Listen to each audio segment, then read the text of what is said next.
तारीख का अनपढ़ जज जस्टिस बाबा खड़क सिंह। बाबा खड़क सिंह पटियाला के महाराजा के मामू थे।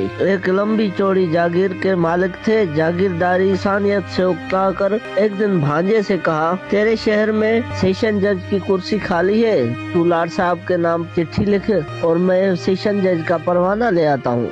ये है बाबा वो खड़क सिंह जिसके खड़कने से खड़कती हैं खिड़कियाँ और खिड़कियों के खड़कने से खड़कता है खड़क सिंह। तारीख का अनपढ़ जज जस्टिस बाबा खड़क सिंह। बाबा खड़क सिंह पटियाला के महाराजा के मामू थे। एक लंबी चौड़ी जागीर के मालिक थे। जागीरदारी इंसानियत से उकता कर एक दिन भांजे से कहा, तेरे शहर में सेशन जज की कुर्सी खाली है, तू लाड साहब के नाम चिट्ठी लिख और मैं सेशन जज का परवाना ले आता हूँ। उस दौर में सेशन जज की कुर्सी का ऑर्डर अंग्रेज वाइसरॉय जारी करते थे। चिट्ठी लिखवाकर मोहर लगाकर मामू लाड साहब के सामने हाजिर हो गए। वाइसरॉय ने पूछा, नाम?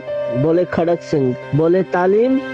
बोले क्यों सरकार, मैं कोई स्कूल में तालीम पढ़ाने का ऑर्डर लेके आया हूँ। वाइसरॉय बोले, सरदार जी कानून की तालीम का पूछा है, आखिर आपने अच्छे बुरों के बीच में तमीज करनी है, अच्छों को छोड़ना है, बुरों को सजा देनी है। खड़क सिंह ताव देकर मूंछों को बोले, सरकार इसके लिए इतनी वजनी किताबों की क्या जरूरत है, सरकार ये काम मैं पंचायत में बरसों से करता आ रहा हूँ और एक ही नजर में मुझे अच्छे बुरे की पहचान हो जाती है। वाइसरॉय ये सोच कर के कौन महाराजा के मामू और महाराजा से उलझे, जिसने ये सिफारिश की है वही इससे भुगते, उसने दरख्वास्त ली और ऑर्डर जारी कर दिए। अब खड़क सिंह जस्टिस खड़क सिंह बनकर पटियाला तशरीफ ले आए। खुदा की कुदरत के पहला ही मुकदमा जस्टिस खड़क सिंह की अदालत में कत्ल का आ गया। एक तरफ 4 मुलजिम कटहरे में खड़े और दूसरी तरफ रोती धोती औरत दुपट्टे से आंसुओं को पोंछती हुई खड़ी थी। जस्टिस खड़क सिंह ने बैठने से पहले दोनों तरफ खड़े लोगों को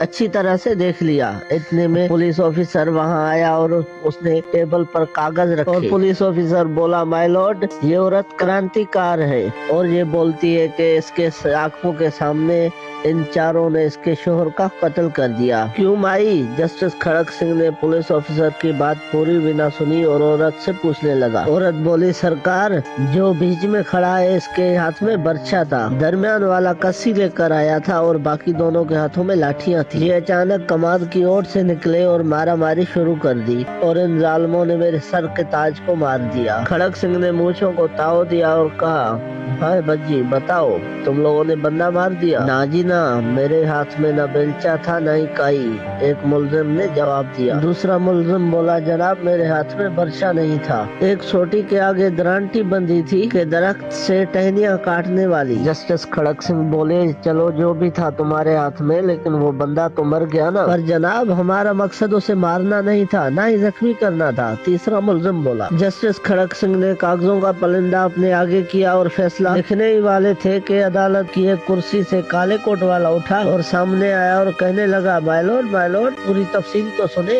मेरे मुवक्किल उसकी जमीन पर उसे सिर्फ समझाने के लिए गए थे, वैसे भी वो जमीन उसके बाप से मरने वाले के नाम मुंतकिल भी नहीं हुई थी और इनके हाथ में डंडे नहीं थे बल्कि फसल से तोड़े हुए गन्ने थे। 1 मिनट। जस्टिस खड़क सिंह ने काले कोट वाले को रोका और पुलिस अफसर को बुलाकर पूछा, ये काले कोट वाला कौन है? सरकार, ये वकील है, मुलजमान का वकील सफाई। पुलिस अफसर ने बताया, यानी ये उन्हीं का बंदा हुआ ना जो इनकी तरफ से बात करता है। खड़क सिंह ने कहा, उधर खड़े हो जाओ। कटहरे में मुलजिमों के पास इतनी बात की और कागजों पर एक सत्री फैसला लिखना शुरू कर दिया। खड़क सिंह ने फैसला लिखा था कि 4 मुलजिमान और 5वां उनका वकील, 5 को फांसी दी जाए। उस फैसले के बाद पटियाला में खलबली मच गई कि ओए बच्चों, खड़क सिंह आ गया है जो कातलों के साथ वकील को भी फांसी दे देता है। कहते हैं कि पटियाला रियासत में जब तक खड़क सिंह सेशन जज की कुर्सी पर रहे तब तक वहाँ कत्ले आम की या कोई चोरियों की वारदातें बहुत सी कम हुई।